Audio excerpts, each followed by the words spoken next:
97-87. Encore une défaite des Los Angeles Lakers.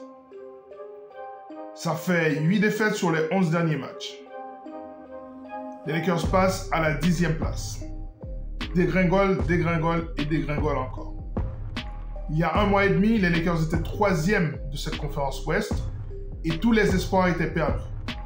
Le rookie Dalton Knecht faisait parler la poudre et LeBron James ainsi qu'Anthony Davis jouaient à un niveau MVP.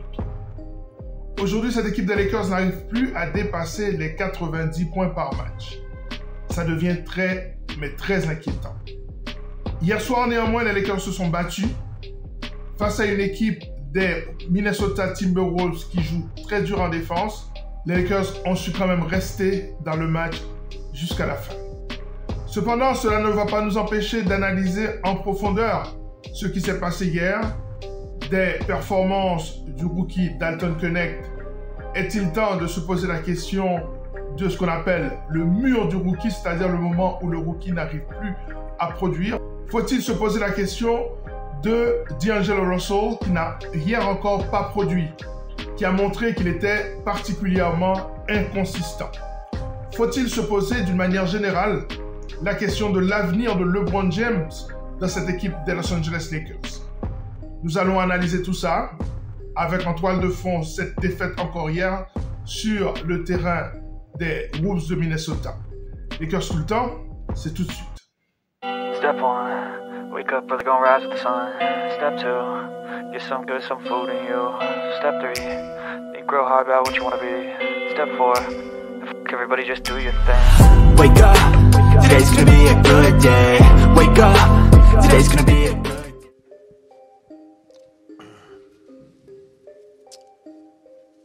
La première chose à signaler quand on regarde la liste des blessés, c'est qu'un joueur comme Austin Reeves a pu tenir sa place hier soir. On parlera de sa performance qui était pour moi pas mauvaise, même si son pourcentage au tir était plutôt suspect. Sachant qu'il n'a pas joué depuis une semaine, eh bien, c'était plutôt une bonne performance. Les Lakers étaient sans JHS hier soir. Les Lakers étaient surtout sans LeBron James. Qu'est-ce qui se passe avec LeBron James? Eh bien, ça va faire 8 jours qu'on n'a pas vu LeBron James sur un terrain. Et pire encore, il n'a même pas fait le déplacement avec l'équipe.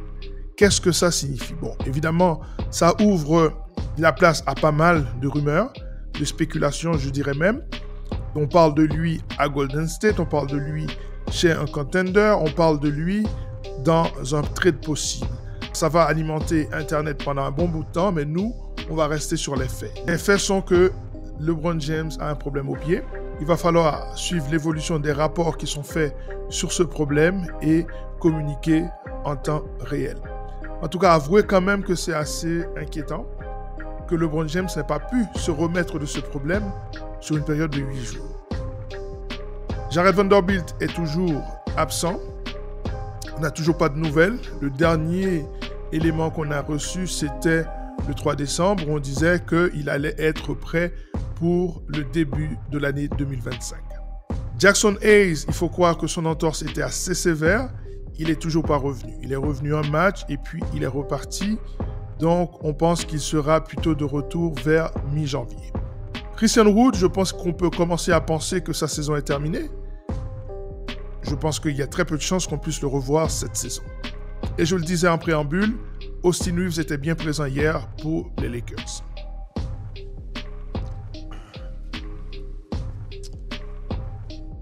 Il faut souligner le fighting spirit de cette équipe hier soir qui s'est battue avec ses limitations, avec ses moyens, avec ses armes, qui finalement perdent un match difficile sur le terrain de l'adversaire, un adversaire qui défend pendant 48 minutes, c'est plutôt pas mal. Les Lakers étaient assez devancés dans le premier quart-temps, ils sont revenus dans le deuxième quart-temps, et alors, au troisième quart-temps, ils ont pris cette différence de 5 points qui, à mon sens, a plombé la situation. Sinon, ils sont restés dans le quatrième quart-temps aux côtés de cette équipe des Wolves. Ils ont même gagné ce quatrième quart-temps. Mais vous allez voir au niveau des statistiques, là où les Lakers se sont fait battre.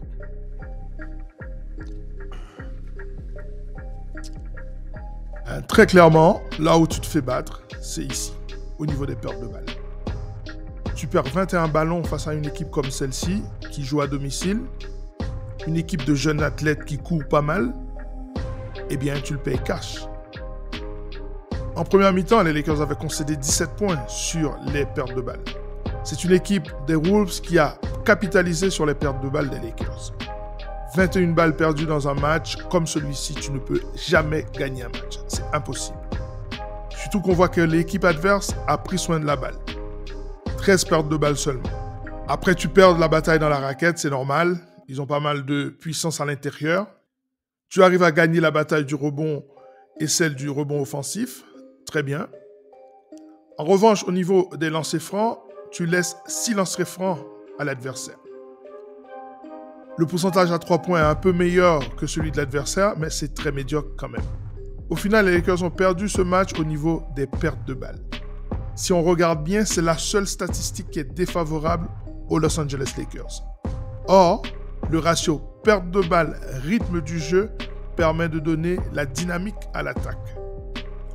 Et ce n'est pas tout à fait un hasard si cette attaque n'a inscrit que 87 points. Il va falloir faire mieux pour les prochains matchs.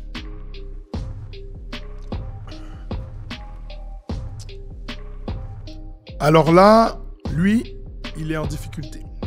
Bon, je dirais même qu'il est dans le trou profond. Dalton Knecht est déjà rentré dans le trou du rookie. Il est face au mur du rookie. C'est-à-dire, c'est ce moment où le rookie, quel que soit le rookie d'ailleurs, va avoir un moment de moins bien. Attention, il est interdit de critiquer ce garçon. Il nous a déjà donné assez pour cette saison. C'est au-dessus de ce à quoi je pouvais prétendre. Cependant, il faut quand même analyser les performances. Si on regarde les 5 derniers matchs du rookie, face à une défense qui prend soin de le sortir du match, eh bien, il est à une moyenne de 6 points face à cette équipe de Minnesota. Le 3 décembre, c'était 6 points, à 37% de réussite. Ensuite, on joue Miami. À ce match de Miami, on s'est fait exploser. Et là, il avait inscrit 2 petits points. Il avait plus de pertes de balles que de points. Face à Atlanta, il a fait un bon match. À 54% de réussite, il avait inscrit 14 points. Mais c'est tout.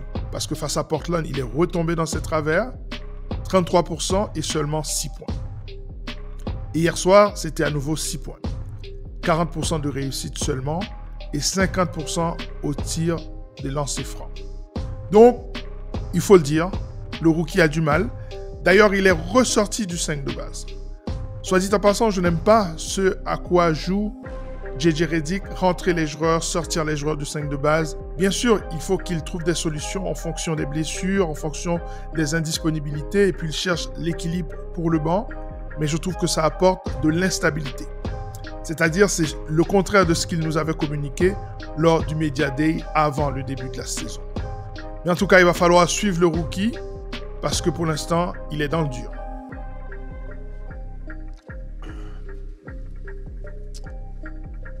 Ici, ce qui m'intéresse, c'est de voir l'inconsistance du joueur. Bon, moi, je préfère avoir un joueur en sortie de banc qui me donne toujours la même production.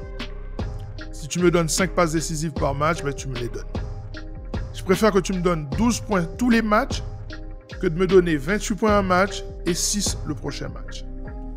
Parce qu'à ce moment-là, je sais que je ne peux pas compter sur cet apport de manière régulière. Ce qui est important, c'est d'avoir des certitudes dans une équipe qui va jouer 82 matchs. Et ce qui me pose problème, c'est qu'il n'y a aucune certitude dans cette équipe des Lakers. Si on retourne au 3 décembre, on se rend compte qu'il avait fait un excellent match. 80% à 3 points. 20 points inscrits. Presque 67% de réussite. Le match d'après, eh bien, il est seulement à 25% de réussite. À 3 points. Vous imaginez? Le mec, il est passé de 80% à 25%. 12 points. Pire encore, face à Atlanta, il est à 50%, mais il est seulement à 8 points inscrits. Or, l'équipe va en prolongation. Rappelez-vous, s'il avait fait un match correct, les Lakers auraient gagné ce match. Et ça aurait pu briser la dynamique négative. Ensuite, il va faire un match de mammouth face à l'équipe de Portland. Là, il est à 50% de réussite à 3 points, 53% de réussite au tir. Il joue 34 minutes. Il est à plus de 80% au lancer franc. Ce jour-là, il prend 5 rebonds. Il distille 14 passes décisives. il ne perd que 2 ballons et il inscrit 28 points. Là, tu retrouves le joueur All-Star, le joueur de Brooklyn qui était All-Star. Là, tu es content. Et puis, prochain match, eh bien, il te fait 5 points. 5 petits points. Là, il est à 14% de réussite à 3 points et 20% au tir. Il fait une passe décisive, les gars, sur le match. Une passe décisive. Donc, c'est problématique. C'est vraiment problématique. Je m'excuse de toujours m'acharner sur ce joueur, mais franchement, quand tu vois le match qu'il a fait à 28,14 à passes décisives, 50% de réussite, 52%, presque 53% de réussite au tir, et le jour suivant, il fait une passe décisive. Il t'inscrit 5 petits points. C'est décourageant, en fait. C'est tout à fait décourageant.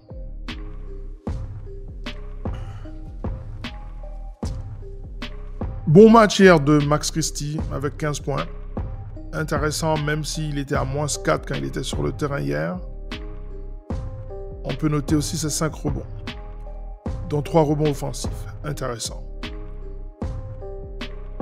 Hachimura, très décevant. -18 hier soir, malgré ses 7 rebonds. Anthony Davis, match moyen pour ses standards à lui. 4 pertes de balles, seulement 23 points et 11 rebonds. En revanche, en défense, il était particulièrement intéressant avec ses 3 blocs, mais surtout sa capacité à protéger le cercle.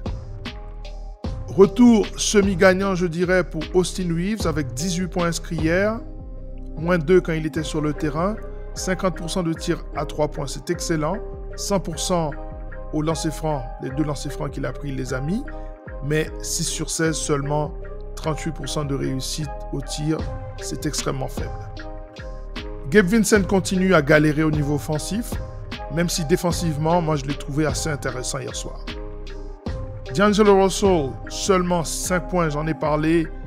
J'ai parlé de son pourcentage à 3 points, j'ai parlé de sa seule passe décisive, et puis en plus de ça, il n'a rien apporté en défense, donc ça devient compliqué. Dalton Keunig, j'en ai aussi parlé, c'est pas assez ce qu'il a produit hier soir, et j'ai l'impression qu'il est quand même en plein doute pour l'instant. Cam Reddish, il faut toujours le juger sur ce qu'il apporte au niveau défensif, c'était assez solide. Au niveau des stats, vous ne trouverez pas la contribution que vous cherchez, mais regardez les matchs, vous allez voir qu'il a été assez intéressant, même précieux pour cette équipe des Lakers hier soir. Alors, j'ai beaucoup aimé les minutes de Christian Koloko, 12 minutes de jeu, 11,46 pour être plus précis, 6 rebonds. Il n'a pas inscrit de points, mais il était assez intéressant au niveau de l'énergie. Là, il te met 2 contre. C'est assez intéressant ce qu'il a produit. Si tu ajoutes en plus de ça qu'il a fait une interception, c'est pas mal. N'oubliez pas que c'est un joueur de G-League. C'est un joueur qui est en two-way.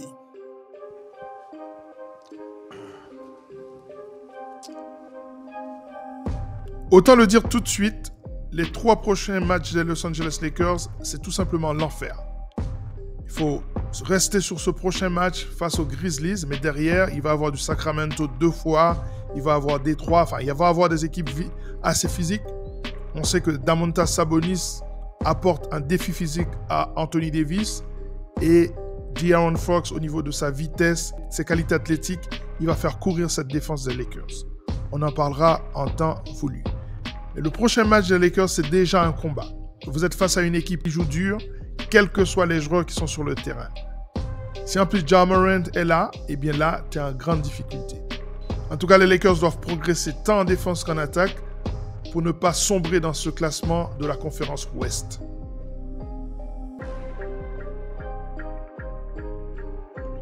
Voilà, ça est terminé pour cette émission consacrée à cette défaite des Los Angeles Lakers hier soir face à Minnesota. Une défaite qui fait mal. On fera une émission sur la suite du calendrier des Los Angeles Lakers est de plus en plus dur. À très bientôt sur cette chaîne.